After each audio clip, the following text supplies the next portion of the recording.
दोस्तों नमस्कार। आप देख रहे हैं अपना प्यारा यूट्यूब चैनल राम की बगिया। और जो पौधा आप देख रहे हैं ये है कीनू का। जी हाँ, कीनू का देखिए यहाँ से ग्राफ्टेड है।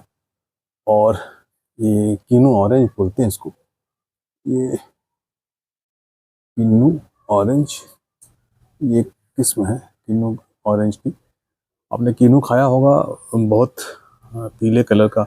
इस समय आपको नवंबर दिसंबर के महीने में दिखाई दे। इस पौधे को आज हम अपने इस प्रकार के गमले में रिपोर्ट करेंगे। और ये करीब 12 इंची का चौड़ा गमला हमने लिया है और पौधा बहुत अच्छा है, खूबसूरत है। इस पौधे को रिपोर्ट करने के लिए हमने जो मिट्टी ली है ये है यानी पेड़ के नीचे की मिट्टी है, साधारण मिट्टी है। देखिए, जब भी हम फलदार पौधे लगाएं तो ये ध्यान रखें कि इनकी मिट्टी थोड़ी सी टाइट होनी चाहिए। यानी कि जिस तरह की भुरभुरी मिट्टी हमारे नॉर्मल वेजिटेबल या इनकी होती है, उससे थोड़ी सी अगर टाइट होगी तो ज़्यादा बेहतर होगा। हालांकि इसका मुझे मतलब नहीं कि पानी ना निकले, पानी पूरी तरह से निकल जाए, लेकिन थोड़ा सा स्ट्रॉन्ग मिट्टी हो जिससे कि पौधा जो है आसानी से खड़ा रहे। ये एक बेसिक प्रिंसिपल है जिसके आधार पर हम लोग लगाते हैं। तो हमने इसमें करीब 60% जो है साधारण मिट्टी ली है और इसमें हम डालें करीब करीब 7-8% ही मोरंग। ये मोटी वाली मोरंग है, ये डाल दी है। और साथ में हम इसमें डालेंगे नीम की खली है, ये 2 मुट्ठी। ये देखिए भर भर के 2 मुट्ठी डालेंगे और इसको ढाई भी कर देंगे तब भी कोई दिक्कत नहीं है। कीनू जो या सिट्रस जो वैरायटियाँ होती हैं वो बहुत अच्छा पसंद करती हैं। और साथ में हमारे पास ये देखिए, ये है सींग की खाद। तो 2 मुट्ठी हम इसको भी डाल देंगे। 2 मुट्ठी करीब इसको भी हम डाल देंगे। ये खाद जो है फास्फोरस का बहुत अच्छा सोर्स होता है और इसको हम इसमें मिला लेंगे। और साथ में देखिए हमारे पास ये है वर्मी कंपोस्ट। वर्मी कंपोस्ट का डालना बहुत ज़रूरी है कि तभी जो है प्रॉपरली जो है पौधे को न्यूट्रिशन मिलेगा। बेसिक चीज़ ये है कि अगर आप पौधे को रिपोर्ट करने जा रहे हैं तो आपको पूरी की पूरी खाद एक साथ देनी होगी ज़मीन में, यानी कि गमले में। अगर हम नहीं देंगे तो वो उस प्रकार से ग्रोथ नहीं करेगा। जो हम ऊपर से जब छिड़कते हैं यानी कोई स्प्रे करते हैं तो वो रिजल्ट नहीं देगा जो रिजल्ट सामान्यता देता है। दोस्तों, इसके साथ साथ हम इसमें ये देखिए ट्राइकोडर्मा है, और ये ट्राइकोडर्मा एक फंगीसाइड है, ऑर्गेनिक फंगीसाइड है। ये कम से कम 4 चम्मच इसमें डाल देंगे। इसका काम है, अगर कोई फंगस की जाड़ों का महीना चल रहा है, पानी जरा सा भी इसके कर गया तो फंगस लग जाएगा। करीब करीब हम इसको 4 चम्मच, ये ऑर्गेनिक फंगीसाइड है, ये देखिए 4 चम्मच हो गया। ज़्यादा इसलिए डालना पड़ेगा, अगर कम डालेंगे तो वो काम नहीं करेगा। इस चीज़ का आपको ध्यान रखना। जैसे आपने आधा चम्मच डाल दिया तो उससे कुछ फ़र्क नहीं पड़ेगा और आपका आधा चम्मच भी बेकार हो जाएगा, इसलिए हमको ये ध्यान रखना है। अब देखिए, ये हमारे पास हो गई वर्मी कंपोस्ट, नीम की खली, और हो गई ये सींग की खाद।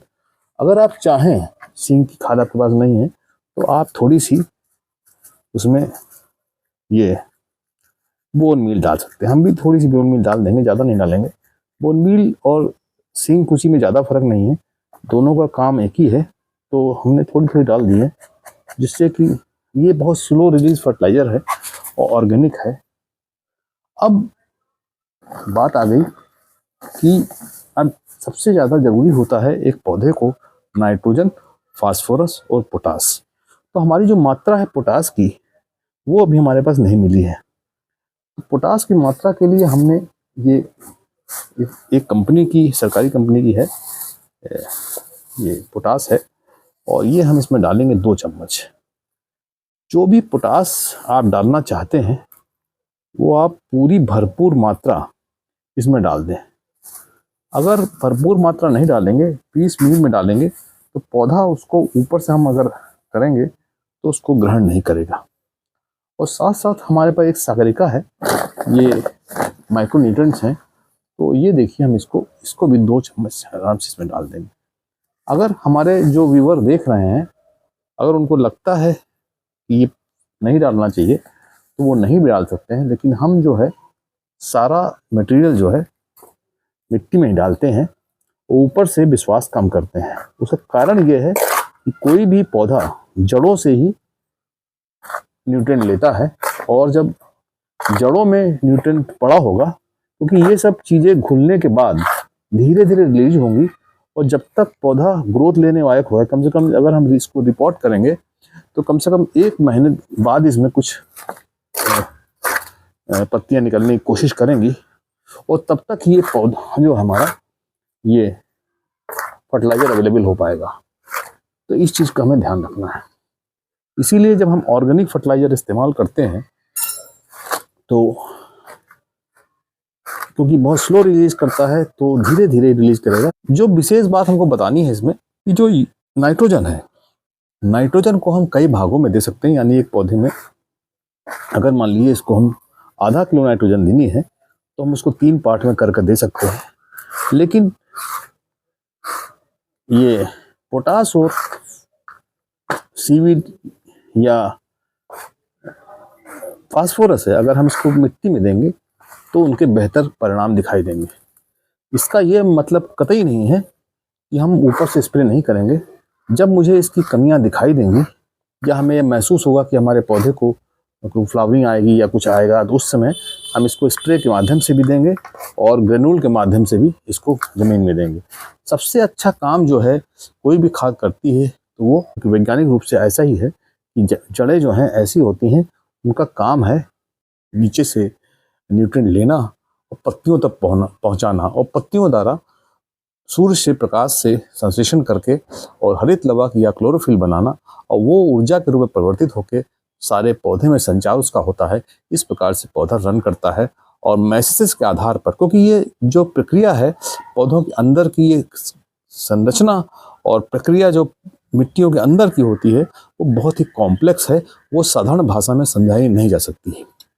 इसलिए हमको कोशिश करना है जितनी भी खाद या कोई न्यूट्रिएंट्स देना है तो मिट्टी में देंगे तो उनके बेहतर रिजल्ट होंगे।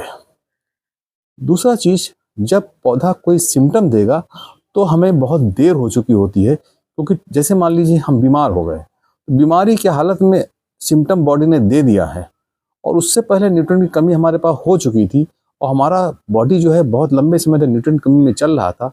जब सिम्टम आया, रिजल्ट आया, तब हमने दिया तो वो थोड़ा सा टाइम गैप हो जाता है। इसलिए कोशिश करें, जब हमको पता है कि एक पौधे को कितना न्यूट्रिएंट चाहिए, जैसे हमको खाना पता है कि 2 रोटी 3 रोटी खानी है, जो भी हम हर आदमी की डाइट है वो खानी है, उतना खाएंगे तब हम बेहतर परफॉर्म करेंगे। ज़्यादा खाएंगे तो परेशानी होगी और कम खाएंगे तो परेशानी होगी। दोस्तों, इस प्रकार से हम अपने कीनू के पौधे को आज रिपोर्ट करेंगे। मिट्टी थोड़ा सा मैं बना लूँ, फिर मैं आपको फिर आता हूँ सब। दोस्तों देखिए, हमारी ये मिट्टी पूरी तरह से तैयार हो गई है। अब मैंने इसको प्रॉपरली सारी चीज़ें मिला ली हैं। इसमें आप चाहें तो सरसों खली को भी थोड़ा पिसी हुई तो डाल सकते हैं, ये आपके पास है तो डाल सकते हैं। फिलहाल हमारे पास है लेकिन पिसी हुई नहीं है, तो पीस के डालेंगे तो बेहतर होगा, और सीधे अगर डाल देंगे तो वो फंगस लगने का खतरा रहता है। इसलिए फिलहाल हम अब इसको रिपोर्ट करेंगे।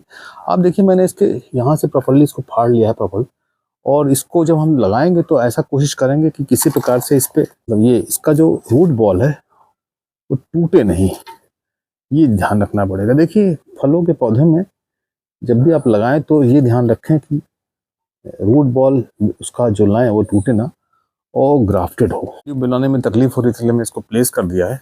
और ये कीनू का पौधा, और हम इसको जो है बस धीरे धीरे इस पर मिट्टी डाल देंगे। यही है रिपोर्टिंग।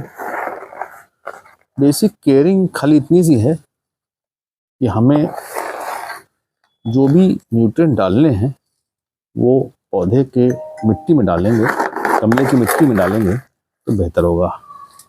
एक चीज़ मैं आपको बताना चाहूँगा कि अगर आप कोई पौधा लगाएं और आपके पास कुछ भी नहीं है, ज़रूरी नहीं कि आप कुछ डालें इसमें। आप चाहें तो इसमें कुछ नहीं डाल सकते हैं, केवल साधारण मिट्टी में भी लगाएंगे आप तो भी आपका पौधा चलेगा। बस बेसिक चीज़ का ये ध्यान रखें कि पानी का जमावड़ा ना हो और पानी आसानी से उसमें निकल जाए। अगर जमावड़ा होगा तो पौधा नहीं चल पाएगा। आपको ध्यान रखना पड़ेगा। तो अब इस तरह से आप जब भी अपने पौधे को लगाएं तो आप कोशिश करें कि उसको पूरा न्यूट्रिएंट जो है वो मिट्टी में दे। फंगीसाइड का प्रयोग करें। इसमें कुछ लोग कैल्शियम पाउडर, मार्बल पाउडर भी डालते हैं। फिलहाल हमने नहीं डाला, हमने केवल इसमें डाली है, मैं आपको समरी दे दूं, हमने डाला है 60% मिट्टी, साधारण मिट्टी, और करीबन 7-8% हमने उसमें मॉर्निंग मिलाई है, मोटी वाली। साथ में हमने 2 मिट्टी जो है नीम की खली डाली है, उसको ढाई भी कर सकते हैं आप। और हमने सींग, कुची या बोन मील, दोनों में जो आपके पास हो, या दोनों थोड़ी थोड़ी मात्रा डाली, करीब 1.5 मुट्ठी। और वर्मी कंपोस्ट हमने इसमें डाली है कैसे 2.5 मुट्ठी।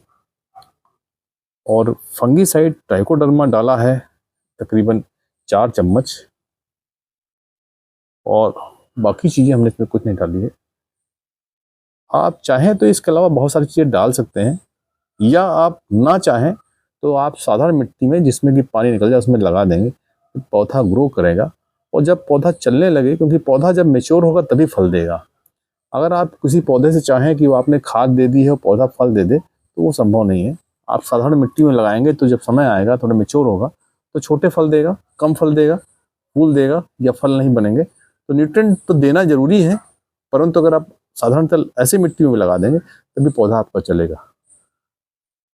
खाद से ज़्यादा महत्वपूर्ण है वहाँ का एनवायरनमेंट, सूरज की रोशनी और पानी का मैनेजमेंट। अगर आपके यहाँ सूरज की रोशनी नहीं आ रही है तो या हमारे इस पौधे में कीनू नहीं लगेंगे। सूरज की रोशनी इस कीनू को कम से कम 6 से 8 घंटे की चाहिए। और अगर वहाँ पर मौसम बहुत ख़राब है, यानी कि बहुत गर्मी या बहुत ठंडा होता है, टेम्परेचर डाउन नहीं होता, तो वहाँ पर भी इस तरह के पौधे नहीं चलेंगे, या कोई पौधा नहीं चलेगा। तो संतरे का पौधा ऐसे साधारण गर्मी और साधारण ठंडक में बहुत अच्छा चलता है, और एक्सट्रीम जाड़े को, एक्सट्रीम गर्मी को भी सहन करने की क्षमता रखता है। सिट्रस वैरायटी सारी ऐसी हैं। इस पौधे को नीम की खली बहुत पसंद है, तो आप चाहे नीम की खली को बढ़ा भी सकते हैं। दोस्तों, इसी प्रकार की इंफॉर्मेटिव वीडियो को देखते रहें, लाइक करते रहें, शेयर करते रहें। आपका अपना प्यारा चैनल राम की बगिया। धन्यवाद।